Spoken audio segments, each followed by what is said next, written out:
Um pouco.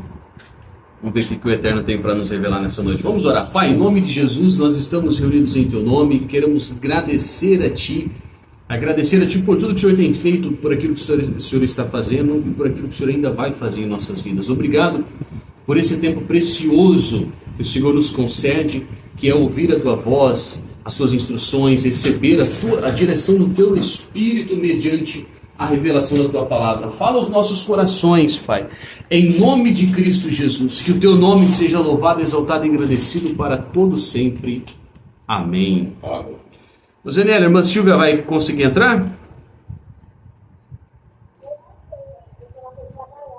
Ah, tá. Ó, vamos lá. Deixa eu falar. Esse sábado passado foi a Páscoa bíblica, né? Apesar que a Páscoa que a nossa cultura comemora é esse final de semana, mas a Páscoa bíblica foi sábado agora. Esse sábado que passou foi a festa de Pessah, né? Que é Páscoa em hebraico. Então, em Israel, a Páscoa foi para esse sábado, que é a Páscoa bíblica, ao qual nós devemos seguir e praticar, né? Como o nosso calendário não é um calendário bíblico, mas é um calendário gregoriano, um calendário da Grécia, não é um calendário judaico, então muda o dia, mas a Páscoa bíblica foi sábado passado, esse sábado que passou. Observe um detalhe. Há, no mínimo, 3 pilares que acontecem na Páscoa. Há, no mínimo, 3 pilares que acontecem na Páscoa. Primeiro, libertação do jugo opressor, seja ele qual for. Então, observe. Qual o jugo que está sobre as suas costas, que está sobre as minhas costas, que me oprime? A festa da Páscoa, esse momento da Páscoa, é um momento em que nós recebemos uma oportunidade, uma chance de sermos libertos de jugos opressores. O que te oprime? Algum vício? Algum pecado? A vida financeira? O que oprime? Uma ansiedade? Uma depressão? Uma enfermidade? Qual é o jugo que te oprime? Então a Páscoa é um momento, é uma celebração ao qual nós tomamos posse de um desses pilares, que é a libertação do jugo opressor. Segundo pilar que acontece na Páscoa. A Páscoa marca um novo tempo. A Páscoa marca um novo tempo. Por quê? Porque a Páscoa foi estabelecida justamente no primeiro mês do ano ao qual Deus estabelece. Que está lá em Êxodo capítulo 12. Depois a gente pode dar até uma leitura rápida lá.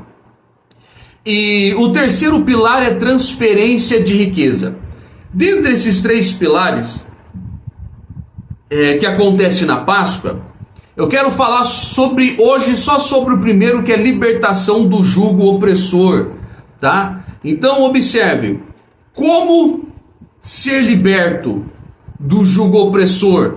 O que é isso, pastor? Qualquer coisa que te oprime. O que está te oprimindo? O que está me oprimindo? A Páscoa é uma grande oportunidade. Na verdade, acontece na Páscoa a libertação do jugo opressor. Porque observe, a Páscoa em hebraico, Pessah, significa passar sobre, passar por cima. A festa da Páscoa, ela celebra e traz à memória o dia que Deus libertou o seu povo da escravidão do Egito, de Faraó. Então a festa da Páscoa é celebrada, ao qual traz à memória a libertação do povo de Deus do jugo de... Acabei de falar, gente. Opressão? Não, Jesus, acabei de falar o nome, mas depois eu lembro. Então a Páscoa, ela traz a memória. A Bíblia fala sobre 7 festas. Dentre elas tem as 3 festas principais, que é, se eu não me engano, festa de Pentecoste, Páscoa e Primícias.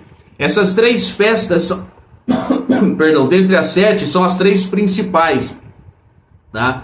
Então toda festa de Deus, ela vai trazer à memória algo. As festas de Deus são memoriais, são festas que vai trazer à memória algo. O que é esse algo? Algo que Deus fez.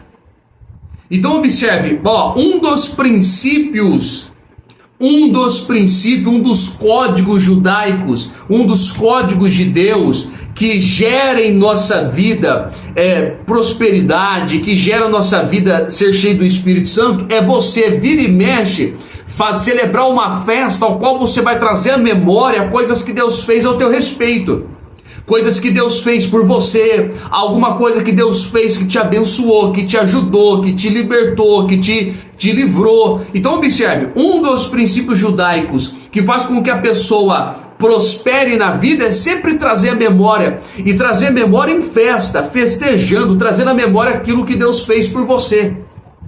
Então essas 7 festas judaicas são festas memoriais, que elas vão trazer à memória aquilo que Deus fez. A festa da Páscoa, ela traz à memória a libertação do povo judeu das garras de Faraó. Vamos ler esse texto primeiro? Está lá em Êxodo capítulo 12. E aí a gente entra no assunto. Êxodo capítulo 12. Essa é a verdadeira Páscoa, ou esse é o verdadeiro significado da Páscoa, essa é a verdadeira simbologia da Páscoa. Tá ok? Aqui, Êxodo capítulo 12, verso de número 1 em diante. Bom Bosco Brasil, se o senhor puder aí nos ajudar na leitura. E falou o Senhor a Moisés e a Arão na terra do Egito, dizendo: este mesmo mês vos será o princípio dos meses, este vos será o primeiro dos meses do ano. Então aqui inicia o primeiro mês do ano. Deus está dizendo a Moisés, a Arão, dizendo: esse mês é o primeiro mês do ano. Aqui se inicia o calendário de Deus. Aqui se inicia o calendário de Deus. Verso 2. Este mesmo mês vos será o princípio dos meses. Este vos será o primeiro dos meses do ano. Isso, verso 3.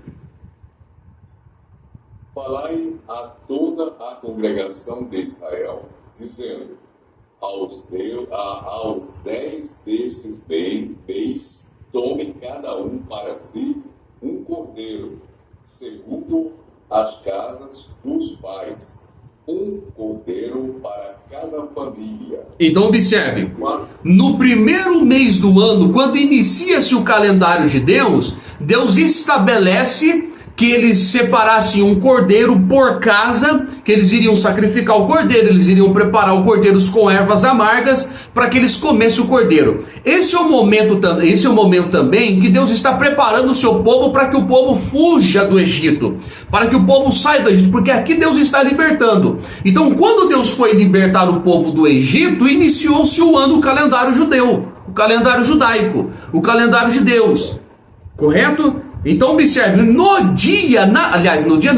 na noite que Deus ia tirar o povo do Egito, Deus disse: prepara um cordeiro por casa, mata, sacrifica ele, prepara ele e come. Olha o detalhe, na noite de libertação, eles vão comer o cordeiro, eles vão se alimentar do cordeiro. Guarde isso, por quê? Para que você entenda, para que nós venhamos entender como que eu sou liberto no tempo da graça do jugo opressor. Como que no tempo da graça eu sou liberto do jugo opressor? Como? Vai lá. Verso 4. Verso 5. 5. O cordeiro ou cabrito será sem mácula, um macho de 1 ano, o qual tomareis das ovelhas das ovelhas ou das cabras. Esse cordeiro ou cabrito sem mácula esse cordeiro aponta para Cristo. Por que sem mácula, sem mancha, sem defeito? Porque aponta para Cristo. Cristo não poderia ter pecado. Cristo não poderia pecar, não poderia haver sujeira nas vestes espirituais de Cristo, de pecado, de sujeira mundana, coisas pecaminosas. Esse cordeiro aponta para Cristo. Vai lá. E aguardarei até ao 14º dia deste mês, e todo o ajuntamento da congregação de Israel o sacrificará à tarde. Ou seja, à tarde, às 3 horas da tarde, iriam sacrificar o cordeiro, depois iria preparar ele com ervas amargas para se alimentar do cordeiro. Vai lá. E tomarão do sangue e pô-lo-ão em ambas as ombreiras e na verga da porta, nas casas em que o comerem. E naquela noite comerão a carne assada no fogo, com pães ácidos, com ervas amargosas, e comerão. Naquela noite, que noite? Na noite que eles iriam sair, que eles iriam ser libertos do jugo opressor, do jugo opressor de... Gente do céu, hoje está me fugindo a mente, hein? Não é de Roma, não, é... Isso. Jugo opressor da Páscoa? Não, é... Do Egito. Naquela noite, qual noite? Na mesma noite que eles iam sair do Egito, que Deus iria libertar eles do jugo opressor do Egito, de Faraó. Essa noite Deus iria tirar eles, Deus iria libertar eles. Por isso que em Êxodo, capítulo de número 20, eu vou abrir aqui e vou ler, o capítulo 20, verso 1, vai dizer assim, então falou Deus todas essas palavras dizendo, eu sou o Senhor teu Deus, que te tirei da terra do Egito, da casa da servidão, ou seja, eu sou o Senhor Deus que te libertei da escravidão, te libertei daquilo que te aprisionava, do jugo opressor. Agora, como que Deus liberta eles? Dizendo assim, na noite da libertação, Deus fala assim, prepara um cordeiro, sem mancha, sem mácula, escolhe um cordeiro perfeito, não pode ter defeito, às 3 horas da tarde sacrifica ele, à tarde você prepara ele com ervas amargas, assa e à noite come, se alimente do cordeiro, porque nessa mesma noite eu vou te tirar vocês de lá. E esse cordeiro, Vini, aponta para Cristo, Cristo que morreu às 3 horas da tarde por nós. Ele não teve pecado, ele não errou, ele não pecou, não havia mancha de pecado nele. Ele foi o cordeiro perfeito, imaculado, que morreu em nosso lugar, levando sobre ele todo o nosso pecado.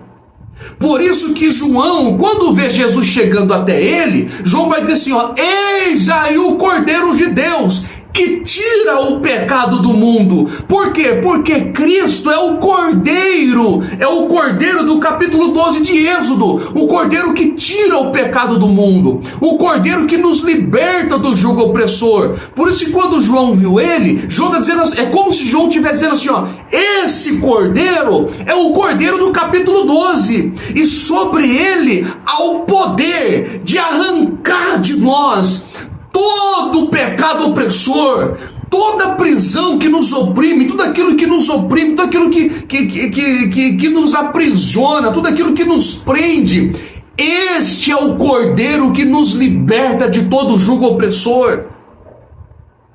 Irmãos, entender isso é de suma importância. Por quê? Porque está cheio de cristãos, irmãos, acredite, mais de 90% de cristãos, de crentes, de salvos, irmãos, que estão debaixo de algum jugo opressor e não sabe ser liberto, não consegue ser liberto, irmão Bosco.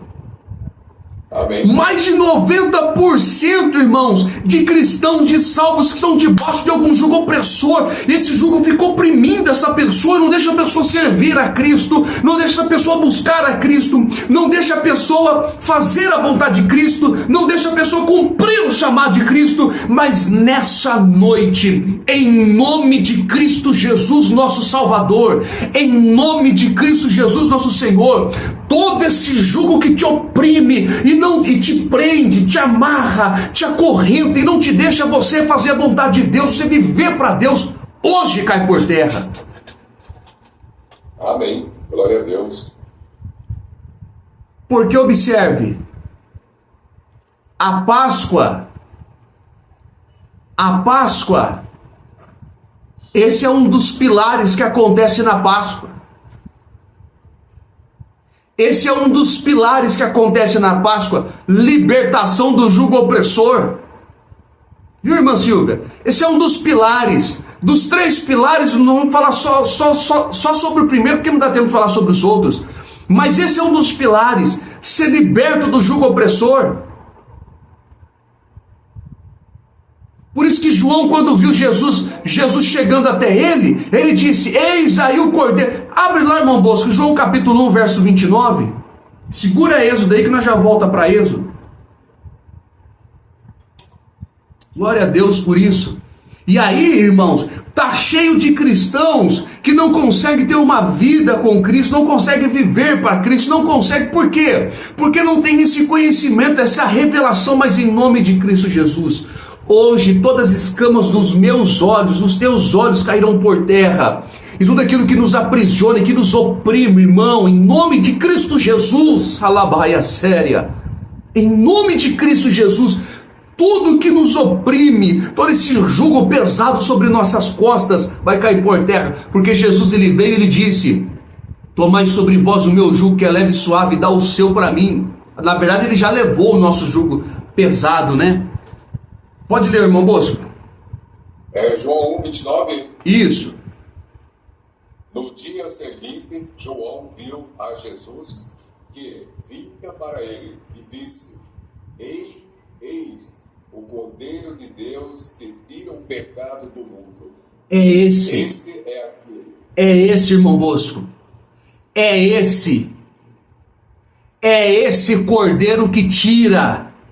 Porque os cordeiros que eram sacrificados na antiga aliança, diz as escrituras, que o sangue de touro, de bode, de carneiro cobria o pecado da humanidade, para que Deus não destruísse a humanidade, mas esse é o cordeiro, esse é o verdadeiro cordeiro. Os da antiga aliança é só uma sombra, é uma cópia. Esse é o verdadeiro cordeiro. Ele não cobre, o sangue dele não cobre o teu pecado. O sangue dele arranca, tira o pecado das nossas costas, esse jugo opressor das nossas costas.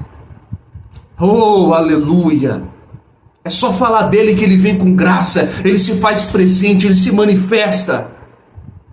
Por isso que está escrito, quando 2 ou mais estiverem reunidos em meu nome, eu descerei e manifestarei a minha presença.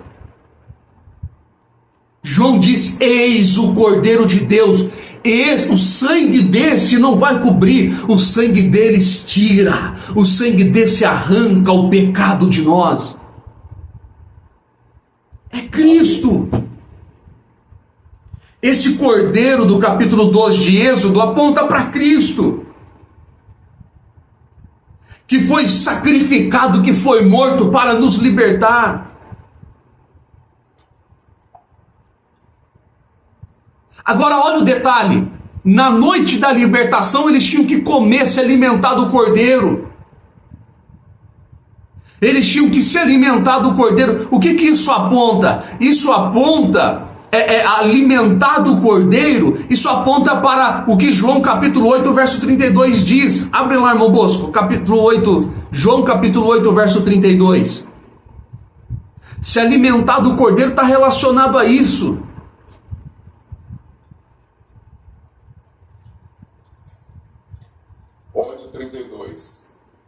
E conhecereis a verdade, e a verdade vos libertará. O que é a verdade? A verdade não é um conceito. A verdade é uma pessoa. Eu vou falar de novo. A verdade não é um conceito. A verdade é uma pessoa. João capítulo 1, verso 17. Se o senhor puder abrir lá também. 1:17. Porque a lei foi dada por Moisés, A graça e a verdade vieram por Jesus Cristo. A graça e a verdade é Cristo Jesus. A verdade não é um conceito, a verdade é uma pessoa. A pessoa de Cristo Jesus. E quando o texto diz: conhecereis a verdade, está dizendo: conheça uma pessoa, conheça Cristo, conheça a verdade. E como que nós podemos falar que conhecemos alguém? Vendo ela uma vez ou outra? Não, se relacionando com ela. Porque quando você anda com alguém, se relaciona com essa pessoa, anda com essa pessoa, você passa a conhecer verdadeiramente quem é essa pessoa. Então como que eu conheço a verdade que é Cristo? Me relacionando com Ele, convivendo com Ele, me relacionando com Ele, se enchendo dele, conhecendo mais dele. Conhecereis a verdade e a verdade vos libertará. Ou seja, quanto mais eu conhecer dessa verdade, quanto mais dessa verdade que é Cristo, que é a graça, for revelado a mim, mais eu serei liberto. E aí, meus irmãos, está um tanto de crente, faz campanha, fecha campanha, começa a oração, termina a oração, faz isso e faz aquilo, e não é liberto. Por quê? Porque o caminho da libertação não é esse. O caminho da libertação é conhecer essa verdade que é uma pessoa e não um conceito. Lê João capítulo 1, verso 17, irmão Bosco, fazendo um favor de novo. Porque a lei foi dada por Moisés, a graça e a verdade vieram por Jesus Cristo. Irmão Bosco, essa verdade também é a graça. Essa verdade também é a graça. E o que é graça? Graça é um favor que eu não mereço. Eu vou falar de novo. Graça é um favor que eu não mereço. Eu não mereço. Mesmo assim Ele me deu. Eu não sou digno. Mesmo assim Ele me deu. Posso falar? As pessoas não são libertas porque não conhecem essa graça.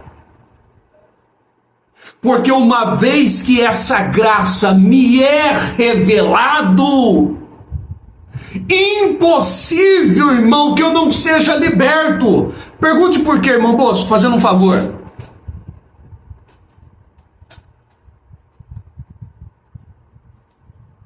Travou tudo. Pergunte por quê, fazendo um favor. Por quê?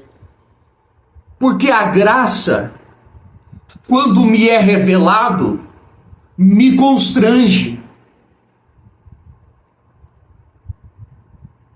Quando a graça me é revelado, Mazanieri, me constrange, Vini. Abra sua Bíblia em João, capítulo 20. João, capítulo 20. Aleluia, Jesus. 21, irmão Bosco, me perdoe, 21. Aqui fala sobre a segunda pesca maravilhosa de Pedro e alguns discípulos. E nós vamos adiantar um pouco aqui porque o tempo já avança. João 21.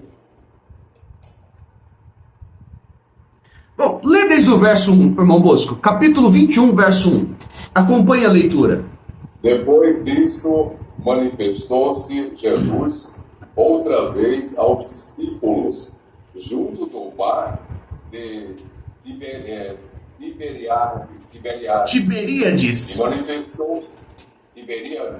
E manifestou-se assim.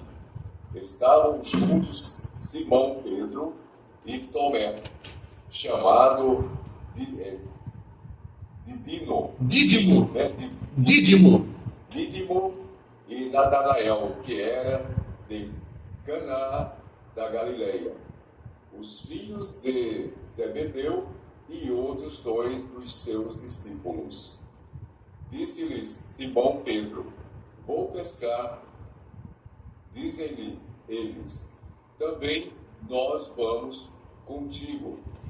Foram e subiram logo para o barco, e naquela noite nada apanharam. Esse episódio é logo após a ressurreição de Jesus. Jesus disse para os discípulos: eu vou morrer, mas o terceiro dia ressuscitarei. Só que ao terceiro dia, irmãos, Jesus apareceu, mas não ficou com eles. Nesse momento, Pedro está angustiado, agonizado, de não sentir mais a presença, de sentir, na verdade, a ausência física de Jesus. Então Pedro se levanta e diz assim: eu vou pescar. Observe, todas as vezes que eu senti que Jesus está ausente de mim, eu sempre vou voltar para o lugar de onde ele me tirou. Porque lembre, quando Jesus encontrou Pedro pela primeira vez, Pedro faz aquela pesca maravilhosa, Jesus olha para Pedro e diz assim: Pedro, siga-me porque eu te farei pescadores de homens. Ou seja, a partir de hoje eu coloco um ponto final nessa vida que você estava levando, porque agora eu vou iniciar uma nova vida, um novo tempo na sua vida, eu vou iniciar uma nova trajetória na sua vida. Porque assim, irmão, quando Jesus nos encontra, quando ele nos salva, ele quer colocar um ponto final nessa vida que nós estávamos levando, porque ele vai iniciar uma nova vida, um novo tempo. Mas vira e mexe, irmão, principalmente quando estamos tristes, desanimados, distantes de Deus, sempre queremos voltar para o lugar de onde Cristo nos tirou. Vira e mexe, um momento de angústia, de desânimo, de frieza, de fraqueza, sempre gerará um sentimento ao qual nós queremos voltar para o lugar de onde Cristo já nos arrancou. E Jesus não te chamou para você voltar para o lugar onde ele te tirou. Jesus te chamou para você seguir em frente, para viver um novo tempo, uma nova história, uma nova vida que ele escolheu para mim e para você. Deus não te escolheu para parar no meio do caminho. Deus não te escolheu para retroceder. Por isso, nessa noite, eu quero declarar sobre a mim e sobre a tua vida uma unção de renovo, de fortalecimento, ao qual o Cordeiro nos dá, para que nós venhamos prosseguir. Pedro, volta. Glória a Deus. Volta para o lugar de onde Jesus o tirou. Passa a noite inteira pescando, não pega nada. Mas a graça, que é um favor que eu não mereço. Por que eu não mereço? Porque é só o vento soprar um pouquinho mais forte, eu quero desistir dele. É só as coisas não encaminhar como eu queria que encaminhasse, já quero voltar para trás. Eu não mereço o que Jesus tem para mim. Não sou digno, mas mesmo assim ele não desiste. Jesus aparece na beira da praia e pergunta: vocês pegaram alguma coisa? Vai lá, verso número 5. Disse-lhes, pois, Jesus: filho, tendes alguma coisa de comer? Responderam-lhe: não. E ele lhe disse: lançai a rede para o lado direito do barco, e achareis. Lançaram-na, pois, e já não a podiam tirar, pela multidão dos peixes. Pula para o verso 9, para a gente ganhar um pouquinho de tempo. Logo que desceram para a terra, viram ali brasas e um peixe posto em cima e pão. Olha o detalhe, irmão Bosco. Olha o detalhe. Jesus pergunta para eles, irmã Silvia: vocês pegaram alguma coisa? O que eles responderam? Não pegamos nada. Não pegamos nada. E Pedro vai ao mar para pescar o quê? Peixe. Comida. Mas a Bíblia diz que na beira da praia, aonde Jesus estava, tinha pão e peixe assado em uma brasa. O que isso nos ensina? O que isso nos aponta? Que aquilo que você está tentando buscar com a força do seu braço, Jesus já tem pronto para te entregar. Amém. Aí eu vou falar de novo. Aquilo que nós tentamos buscar pela força do nosso braço, nosso entendimento, Jesus já tem pronto para nos entregar. Jesus já tem pronto para nos dar. Ele não quer que eu saia desesperado no mundo, irmãos, fazendo à torta e direita coisas que não devo fazer. Ele quer que eu descanse nele, creia e confie nele, porque a porta quem abre é ele, a providência quem envia é ele, o milagre quem manda é ele. Deus não nos chamou, irmão, para nos deixar morrer no caminho. Deus não nos chamou, irmão, para nos deixar morrer pelas faltas que nós estamos tendo. Aquilo que eles procuravam no mar, Jesus tinha pronto para eles. Porque aquilo que eu e você procuramos com a força do nosso braço ou com a inteligência da nossa mente, Jesus já tem pronto, irmãos. Jesus sempre vai estar 1000 passos à frente de nós. Amém, glória a Deus. Glória a Deus, irmão Bosco, glória a Deus. Verso 10. Disse-lhes Jesus: trazei dos peixes que agora apanhastes. Simão Pedro subiu e puxou a rede para a terra, cheia de 153 grandes peixes, e tendo tantos, não se rompeu a rede. Disse-lhes Jesus: vinde, comei. E nenhum dos discípulos ousava perguntar-lhe: quem és tu? Sabendo que era o Senhor. Chegou, pois, Jesus, tomou o pão e deu-lhes, e semelhantemente o peixe. Ou seja, todas as vezes que você estiver perto de Cristo, Ele sempre vai te entregar aquilo que está te faltando. Amém, glória a Deus. Eu vou falar de novo. Todas as vezes que você estiver próximo de Cristo, perto de Cristo, Ele sempre vai suprir aquilo que na tua vida está faltando. Sabe qual que é a armadilha do diabo? Sabe qual que é o papel do diabo? Nos afastar de Cristo. Sabe qual que é o papel do diabo? Nos distanciar de Cristo. Sabe como que ele faz isso, irmã Silvia? Nos distraindo. Porque o diabo não consegue te destruir, mas ele vai tentar te distrair.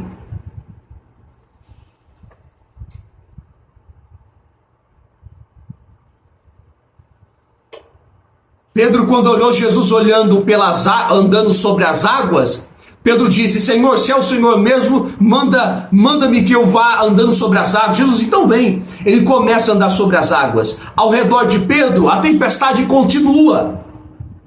Porque o que Jesus quer é que você viva o milagre no meio da tempestade. A tempestade não parou para que Pedro andasse sobre as águas. Pedro andou sobre as águas no meio da tempestade. Enquanto Pedro olhava para Jesus, o milagre acontecia. Mas quando Pedro tirou os olhos de Jesus, se distraiu com a tempestade, Pedro começou a afundar. Porque assim, irmão, o diabo vai querer te distrair. Te distrair como? Com os problemas que estão ao teu redor, com os problemas que te perseguem, com os problemas que te rodeiam. O diabo sempre vai querer te distrair para que você tire os olhos de Cristo e olhe para os seus problemas, para as suas adversidades. E aí, irmão, o diabo vai fazer com que você entenda que os seus problemas é maior do que Cristo. O diabo, ele vai fazer com que a sua mente entenda. O diabo, irmão, ele vai maximizar o problema para você. Como se não tivesse solução, como se não tivesse jeito, como se Cristo não fosse resolver. Aí Jesus me traz aqui essa noite para dizer assim, ó, volta a olhar para Cristo. Volte a olhar para Cristo, porque enquanto você estiver olhando para Cristo, enquanto você estiver perto de Cristo, você vai andar sobre essa tempestade, você vai passar por cima dela, você vai viver um milagre. Amém, glória a Deus. Estão conseguindo entender? Amém. Vai lá, irmão Bosco, continua.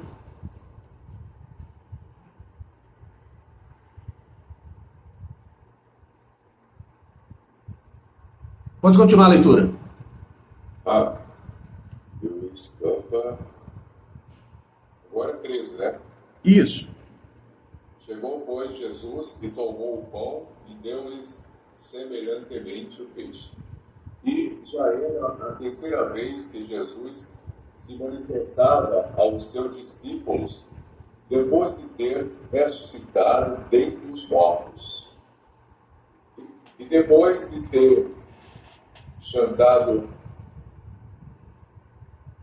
Depois de terem jantado, disse Jesus a Simão Pedro: Simão, filho de Jonas, amas-me mais do que eles? E ele respondeu: Sim, Senhor, tu sabes que te amo. Ou seja, Jesus pergunta para Pedro: Simão, você ama-me a mim mais do que a estes? Pedro responde: Sim, Senhor, eu te amo. Ele pergunta pela segunda vez, vai lá. Segundo, tu sabes que te amo, disse-lhe: apacenta os meus cordeiros. E tomou e a dizer-lhe segunda vez: Simão, filho de Jonas, ama-me? Disse-lhe: Sim, Senhor, tu sabes que te amo. Disse-lhe: apacenta as minhas ovelhas. Disse-lhe terceira vez: Simão, filho de Jonas, ama-me? Simão entristeceu-se por lhe ter dito terceira vez: ama-me? E disse-lhe: Senhor, tu sabes tudo, tu sabes que eu te amo. Jesus disse-lhe: apacenta as minhas ovelhas. Jesus por três vezes, irmão Bosco, pergunta: Pedro, tu me amas? Pedro: sim, Senhor, te amo.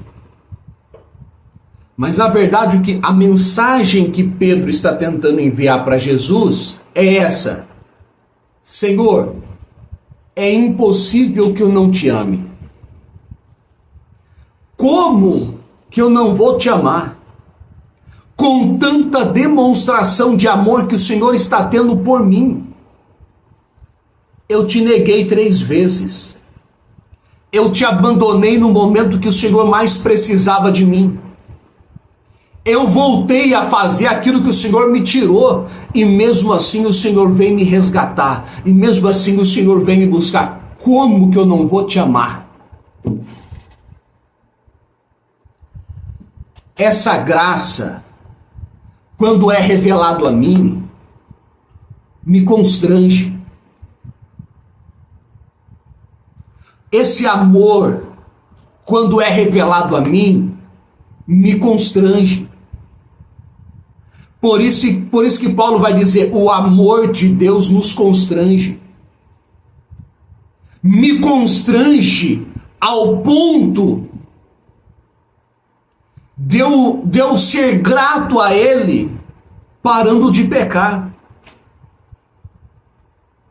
Porque eu vou sentir vergonha de errar, de pecar, de desobedecer. Como que eu vou virar as costas para essa graça, para esse amor que não desiste de mim? Por que muitas pessoas não são libertas de julgos opressores? Por quê? Porque ainda não conhece a graça como deveria. Pastor, como que essa graça vai ser revelada a mim? Estudando as Escrituras.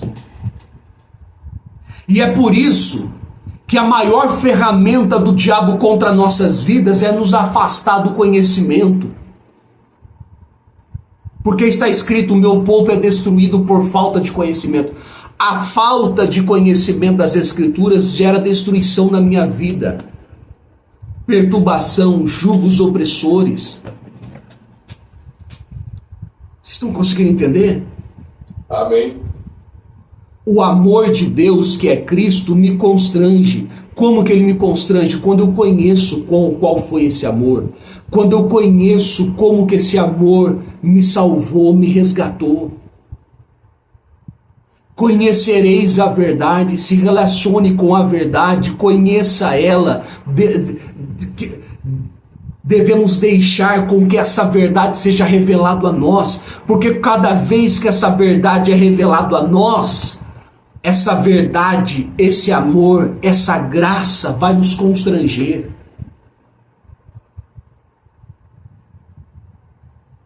E eu vou ficar tão constrangido, irmão, que vai ser impossível não viver por essa graça.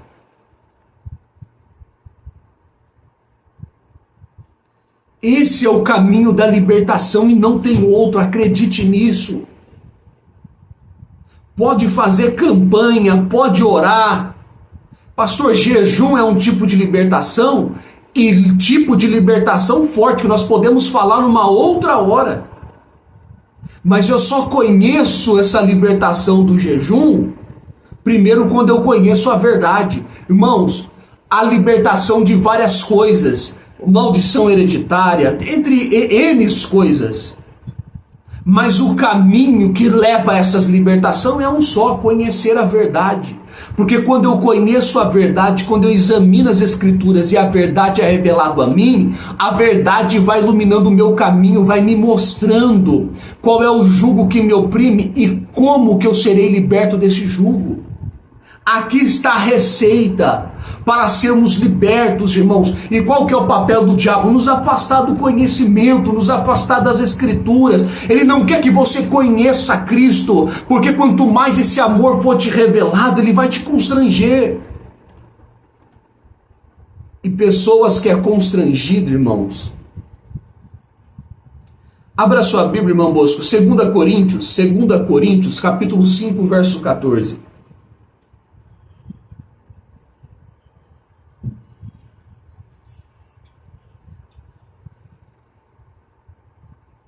Pastor, então quer dizer que eu não tenho que orar? Não, não estou dizendo isso. Oração para uma coisa, jejum é para outro. Mas a libertação em qualquer área da tua vida está relacionado a conhecer a verdade. Ponto. Fala o que quiser, questiona o que quiser, está escrito. Mostra para mim qualquer texto que está escrito: ore e sereis libertos. Ah, pastor, mas lá o texto está dizendo que essa caça de demônios só sai com jejum e oração. Aí tem que entender o texto, né? Porque aquela caça de demônio que Jesus estava se referindo é o demônio da incredulidade que estava nos discípulos. Não é o demônio que estava no menino. Aí nós temos que ler o texto com calma. Porque a pessoa lê corrido e aí não entende a profundidade da revelação. Porque a incredulidade é um demônio que tem que sair das nossas vidas. E como que esse demônio sai? Com jejum e oração. Agora, ser liberto, irmãos. Porque observe um detalhe. Tudo que acontece de bom ou de ruim na minha vida é consequência de ações que eu tive, irmãos. É consequência de ações que eu tive. Acredite, tudo que acontece de bom ou de ruim são ações que eu tive, que gerou um resultado. E eu vou, porque tudo aquilo que eu planto eu vou colher, irmão. Não tem como eu plantar feijão e colher abóbora. Tudo que eu planto eu vou colher. Então tudo aquilo que acontece na minha vida, seja bom ou seja ruim, são ações ou reações de atitudes que eu tive. Agora, observe um detalhe. Tem um grupo de cristãos, alguns irmãos aqui vão concordar comigo, né? E se não concordar também, não tem problema nenhum, tá, irmãos? Não tem problema nenhum. Tá? Acho que ninguém não é obrigado a concordar. Mas observe um detalhe. Tem um grupo de cristãos que eles vivem a sua vida correndo só atrás de revelação. Quem conhece alguém que é assim? Eu conheço. Irmão, vive só de revelação. Liga para pastor, liga para profeta, vai na igreja que fulano revela, vai na outra. Amém. Vai na outra igreja que o pastor revela, vai na outra igreja que a irmã vem que revela. Tem gente que só vive de revelação. Agora analise e preste atenção nessas pessoas que só vivem. Olha, preste atenção no que eu estou falando. Essas pessoas que só vivem de revelação. Preste atenção nessas vidas e perceba que a maioria das coisas que Deus revela que vai fazer na vida delas, elas não conseguem viver. Por quê? Por quê? Porque quando Deus usa alguém para me revelar algo, Deus ele só está me revelando o ponto de chegada. Mas Deus não está me revelando qual é o caminho que eu tenho que trilhar para alcançar o que Ele está dizendo que vai acontecer na minha vida. E é aqui que as pessoas se perdem. Porque elas vivem uma vida inteira sabendo do que Deus tem para a vida delas, mas elas não conseguem alcançar, porque o caminho que ela tem que trilhar para alcançar o que Deus disse que vai fazer, ela não conhece. E aonde me é revelado o caminho que eu tenho que trilhar para alcançar o que Deus tem para mim? Está aqui, ó. Está aqui, nas Escrituras Sagradas. Preste atenção nessas pessoas que só vivem de revelação, irmãos. Muitas coisas que Deus disse, elas não vivem. E aí está um bando de gente desanimado, entristecido, ainda fala assim, ó, não, Deus só promete e não cumpre. É claro que não cumpre, irmão. Na verdade não é que Deus não vai cumprir, é que você não está conseguindo entender que você precisa entrar num caminho.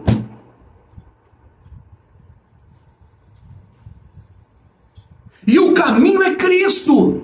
E esse caminho só me é revelado quando eu examino as Escrituras. Porque no meio dessas Escrituras o caminho é me revelado, a graça é me revelado, o amor me é revelado. Preste atenção, irmãos, pessoas que só vivem atrás de revelação. A maioria das coisas que Deus prometeu, ela não consegue viver. Ela só vive de revelação. E quando ela está desanimada, liga para pastor, liga para fulano, para profeta. Para quê? Para que Deus use a pessoa para falar com ela se fortalece de alguma forma. Daqui a pouco está desanimado. Por quê? Rema, não chega a lugar nenhum.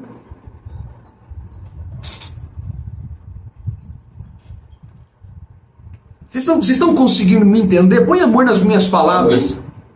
Eu falo daquilo que eu sei, irmãos. Eu já fui assim. E eu conheço pessoas que são assim. Não vai chegar a lugar nenhum.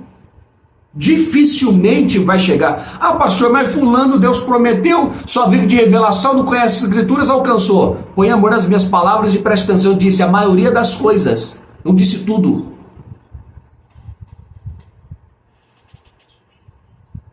Por isso que quando Jesus entrou na casa de Marta e Maria, diz as Escrituras que as duas vêm sentar aos pés de Jesus, mas Marta se levanta e se distrai com seus afazeres, Maria continua sentada. Marta não aceita com que Maria permaneça sentada, porque ela está servindo a Jesus, e ela questiona com Jesus. Porque, olha o detalhe do texto, irmão. Marta se levanta para servir Jesus. Maria continua aos pés de Jesus. Jesus vai dizer assim, ó, Marta, por que está fadigada e ansiosa? Maria escolheu a melhor parte. Irmão, você já parou para perceber? Você já prestou atenção que a maioria das coisas que Deus quer não é que você sirva, mas que você pare e ouça Ele? Porque se você não conseguir parar para ouvir Jesus, você não vai saber o que Ele quer que você faça para o servi-lo. E aí então um bando de gente, irmão, desesperada, torta direita, faz campanha, faz isso, e faz evangelismo, e faz marmita, e Deus não quer nada disso que você faz. E Deus não quer que você faça nada disso.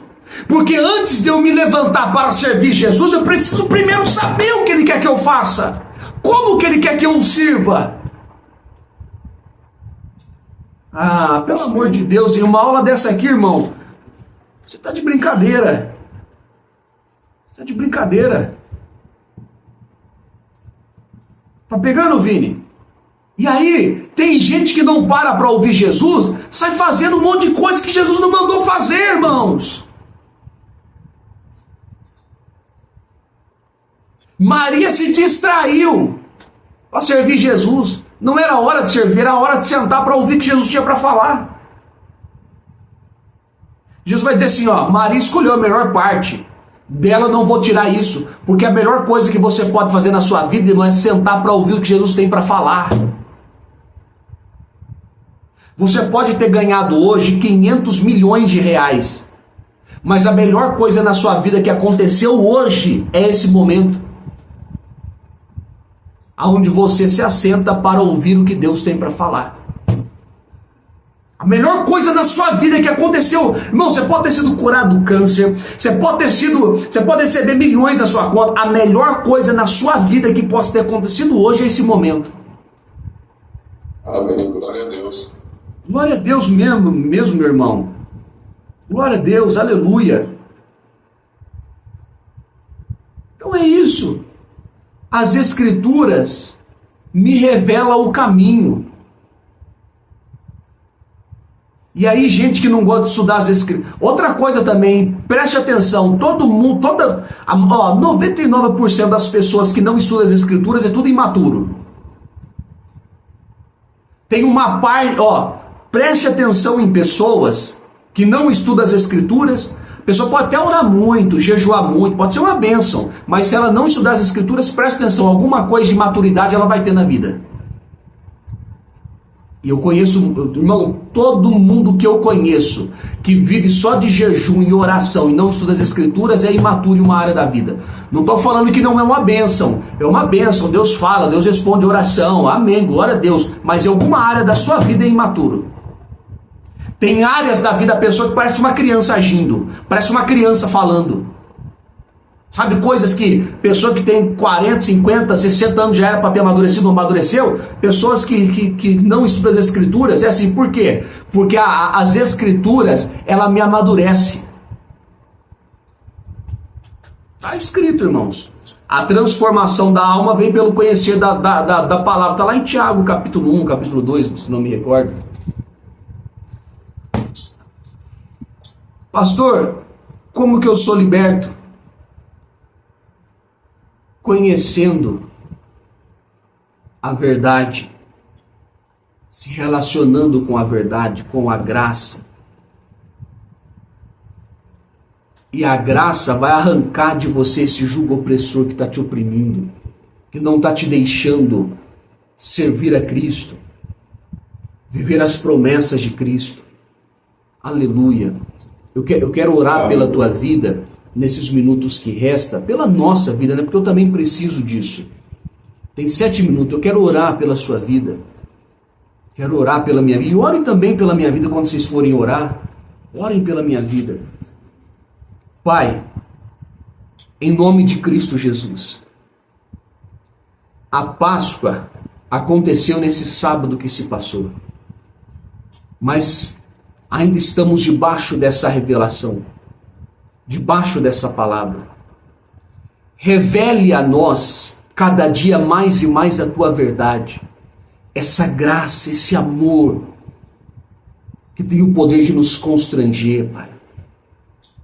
Tira da minha vida, da vida dos meus irmãos, das minhas irmãs, arranque de nós todo embaraço, todo impedimento, Pai, que nos impede de conhecer mais a Cristo, porque assim o diabo ele luta para nos distrair com as coisas mundanas, Pai.